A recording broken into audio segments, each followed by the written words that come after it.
work with people that you're comfortable working with and don't work with people that you're not. I know that that sounds very simple, but it's very easy to get wooed into working with somebody who has dollars to spend or has like a really prestigious project or something. But if it's not the right fit, it's not going to have a good ending for anyone. You're not going to shoot 100 for 100 when it comes to like picking your clients and everything, or even staff or anything like that. But you can kind of get a sense of like what you think will work and what won't. And you should trust your gut when it comes to that. Welcome to PodBiz, the money behind the mic, where we get into the business of podcasting. I'm Norma Jean Belenky, a podcast and media strategist. And I'm John Kiernan. I'm a podcast producer, and we're asking the question that's on everyone's mind. Where is the money in podcasting? Each week, we talk with podcast industry professionals, marketers, and creators who are turning podcasts into a thriving business and making the industry what it is today. With real revenue, real strategies, and real results. If you're looking to grow or scale your show, and of course monetize, you're in the right place. So let's get down to PodBiz. Today we're speaking with Jeff Umbro, CEO and founder of The Podglomerate. We'll be speaking about the future of video, your network within podcasting, how to grow shows, Jeff's career in book PR, and how The Podglomerate got started. Let's get down to PodBiz. Jeff, thanks for joining us. Yeah, thanks so much for having me. This is going to be fun.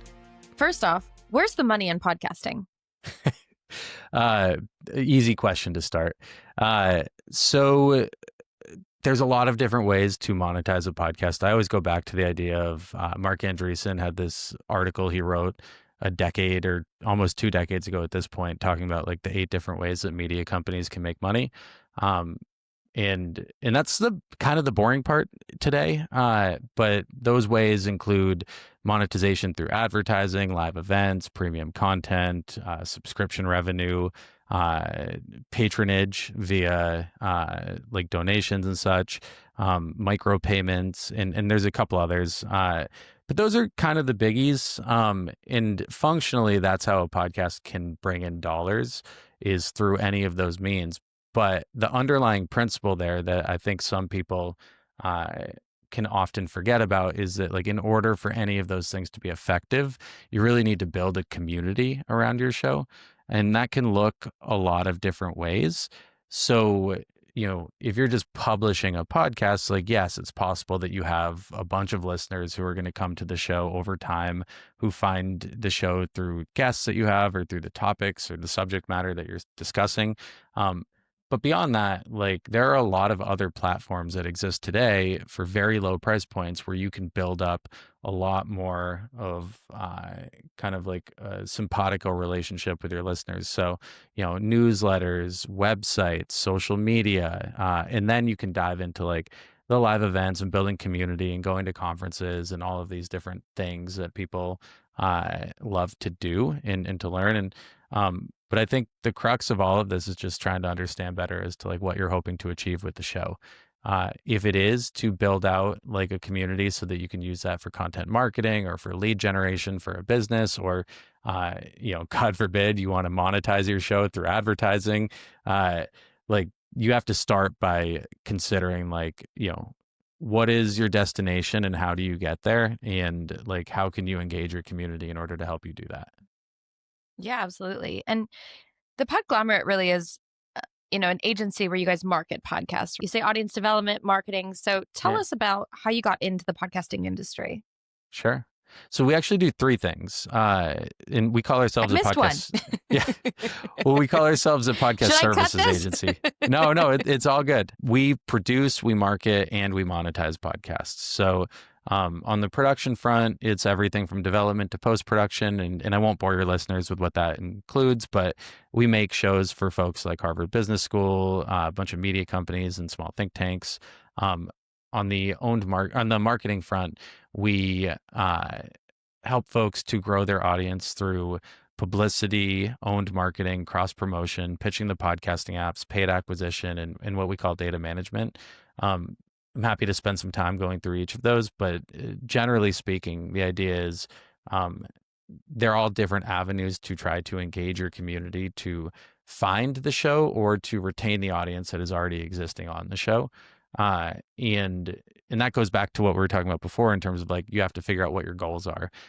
Not every show needs to have millions of listeners. Like, you might have a show that is like extremely niche and it's looking for like maybe like 500 executives who focus on a very particular kind of software, or maybe you only want to reach CMOs for your show, or maybe you're looking to reach podcast producers like with PodBiz.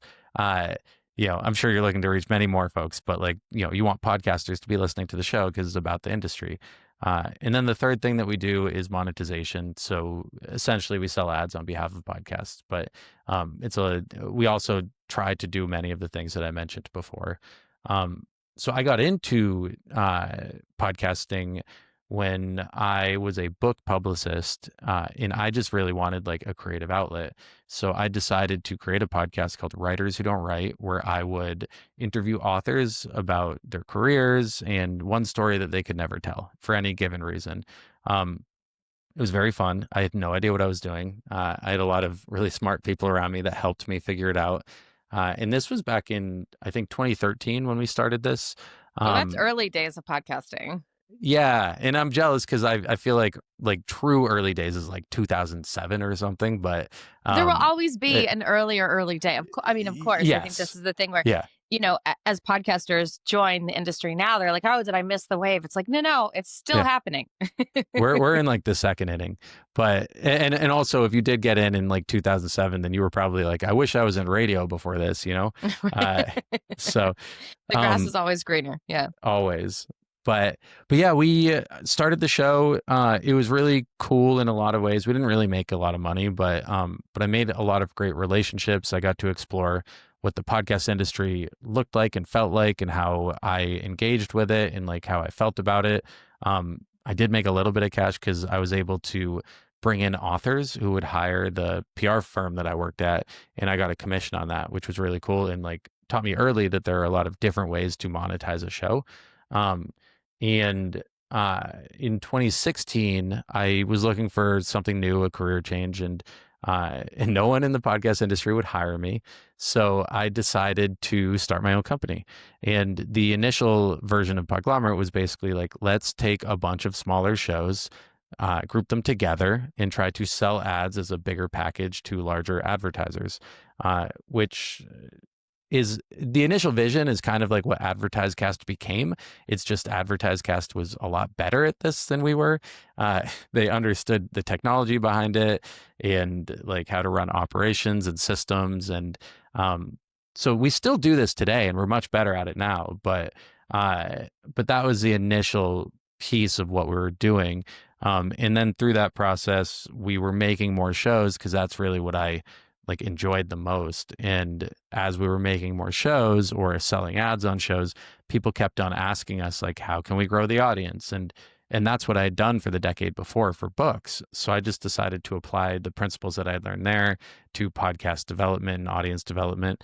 And now here we are in 2025. And we have a very robust, amazing collection of clients. We have a staff of 8 full-time people. We get to do all the things every day that 10 years ago I would have dreamt of. And I have one of the best jobs in the world.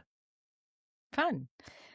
12 years later, still in podcasting. And I think it's interesting, right? How sometimes we can take our expertise within the industry that may apply to a certain niche and eventually apply it across, right? So you didn't start out producing branded shows, producing really high quality content, but then that was something that you guys saw a niche for because you had those large branded clients who wanted quality content. And so you went out and created it for them as well. Yeah. And a big part of that, and I think a lot of entrepreneurs will say the same thing, is just I needed to pay my rent. So, I just had to figure out a way to bring dollars in. And that was the first thing that came to mind that worked, Yeah, So. Absolutely. I think that's also that entrepreneurial thing of you just have to do what works. And, if you don't know something, you know someone who does. Yeah. And Absolutely. that's the power of community on the other side of things, because I couldn't do 90% of what the company does today without the amazing people around us. And that includes, staff and employees and contractors and the industry as a whole and clients and listeners. And it truly does take a village. And it's funny, I have for years been trying to make myself obsolete and let the company go without me and function properly and do all the things. You just want to sit on a beach with a tropical drink in your hand. Yeah, I would love that. And it's funny because every time I get a little bit closer to that, the business expands in such a way that like Yeah. there's something to occupy my time. That said, like I do genuinely feel for the first time that like, you know, I could walk away at least for a few months or a few weeks or whatever, and the company would be able to sustain itself very well, and that's a really amazing feeling. Like I'm very proud of everything that the team has built. Absolutely. Well, what would you say is one key move or metric or even mindset that made the biggest impact on your podcasting career or even the success of the clients that you guys work with at the Podglomerate? Yeah, I I I think there's 10 different ways I can answer that. So I'll just cherry pick We'll one or take two. yeah, we'll take Yeah. 5. Yeah. No, okay. Um, so there's just like some principles that I think apply to like any business. One would be work with people that you're comfortable working with and don't work with people that you're not. Um, I know that that sounds very simple, but it's very easy to get kind of wooed into working with somebody who has dollars to spend or has like a really prestigious project or something. But if it's not the right fit, it's not going to have a good ending for anyone. So, and you know, you can't get, you know, you're not going to shoot 100 for 100 when it comes to like picking your clients and everything, or even staff or anything like that. Uh, but you can kind of get a sense of like what you think will work and what won't, and you should trust your gut when it comes to that. And to the extent that you can, like try and figure out like why something did or did not work and apply that to your future decision making. So that's one principle that I try to live by. Uh, Another is if it's not something that you are proud of, then like somebody else is not going to be proud of it either. And that can apply to everything from like a press release or a pitch letter that you're writing or a podcast episode that you produce or a conversation that you're having with a team member. Um, it shows, and again, everybody's not going to be 10 for 10 every single time, but you should always strive for that and like really try to make sure that like you're putting your best foot forward, even if it means like you have to put in a little extra effort or take a little more time. um, and then finally, something a little more practical, something more recent is all the work that Dan Meisner and Jonas Woost have been doing at Bumper in terms of like really focusing on the play and the listen as opposed to the download has been really, really incredible and has shifted a lot of how we work in terms of what we do at Podglomerate in a really positive way. Uh, you know, we still pay attention to the downloads because you have to. Like that's still the main metric that most advertisers are going to be using forever.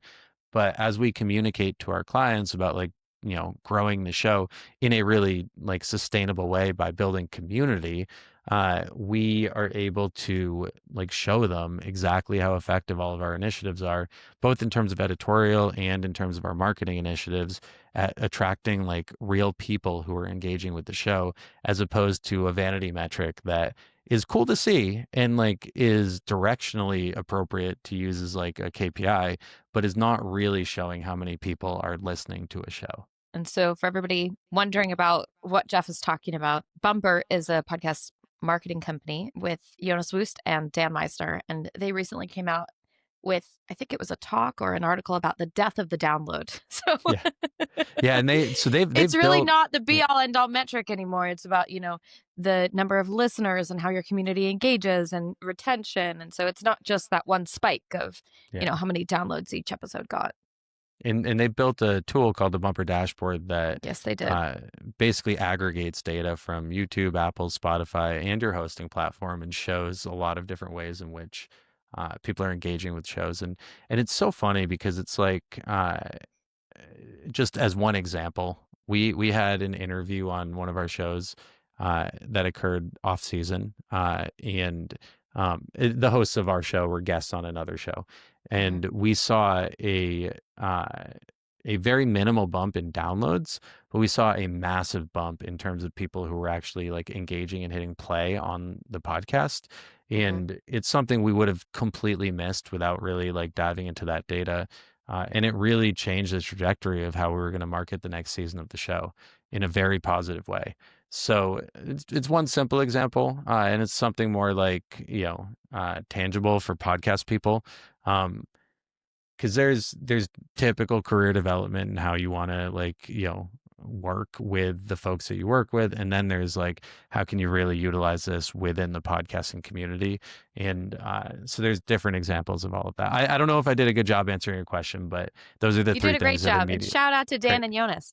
Yeah, they're the best. Shout You out should to our have them on if friends you over there, haven't. Bumper. Yeah, Yeah, they're fabulous. yeah. Well, Jeff, what's something that people don't know about what you do? Probably quite a bit, but that's always been A man of many secrets. No, but seriously, well, I think when yeah, you're talking about PR and audience development, there's a lot behind the scenes that maybe people don't know. for sure. Well, we've been kind of transforming the way in which we work with different shows. A lot of people think that when you're trying to grow a show, you need like a hook or like a new launch or a new season or something in order to like put in these efforts and have them, have a real impact. But we really have three different ways in which we work with folks. And one of them is like a launch campaign for a new show or a new season. Another is what we call a maintenance campaign, which is basically a way that we can work on retainer with clients to like assist them in growing their audience sustainably over time. And there's a whole, if anybody's ever interested, I'd be happy to hop on a call to talk to them about it. And then we were having a lot of folks come to us with like a network of shows where they wanted us to kind of work across like all of them. But the way that we were structured was that like our efforts would focus around one show. So in order to solve that, we created something that we call a unit campaign, which basically allows us the flexibility to work with the whole network. So kind of simple structural things that really have made a huge difference. So that's one thing that often people don't know. They often think that they should only approach us when they're launching a new show, but we can actually work with shows that have a long tenure or like whole networks pretty easily. We built a system in order to make that pretty efficient. Absolutely. And if you had to start over today, what would you do differently to grow faster or smarter? This is something that I tackle or that I grapple with all the time because as much as I would love to grow faster, I don't think that's for me and for the company that I've built. Like, I don't think that's a very sustainable thing. And my goal is to do this for a long time to come. So I don't know that I would have changed the speed in which I tried to grow this. I think it was an appropriate amount of time for me to learn the things that I needed to learn to get to this point. And I hope that I'm learning all of these things for a lot of years to come.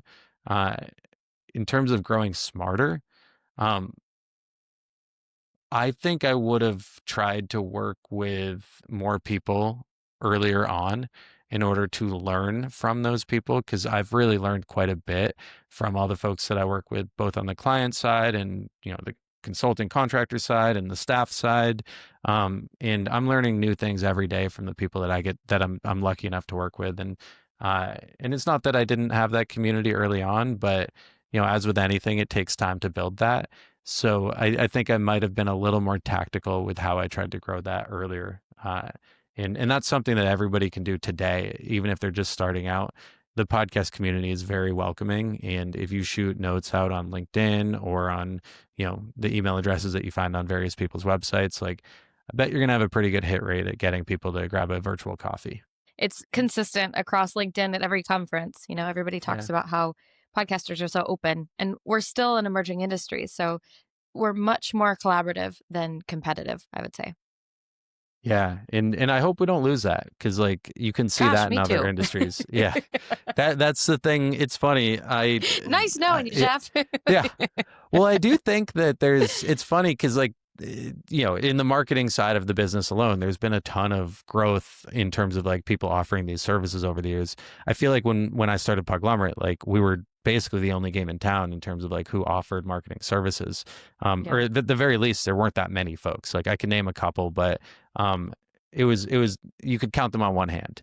And now, you can count them on two hands. And I hope that in a couple of years you can count them on 20 hands. And I think that's the direction that we're going. And I won't lie, like that really scared me for a long time because, there's only so much business to go around. But in the last couple of years, I've really embraced it because I think that we all make each other better at what we do. And I think that there's like more than enough opportunity for everybody out there as this industry continues to expand. And I just hope that that's kind of the ethos that people move forward with, as like more people from other industries start to enter like the space. Well, Jeff Umbro, CEO and founder of The Podglomerate, one last question. What is the thing you're most excited about looking forward to within the podcasting industry?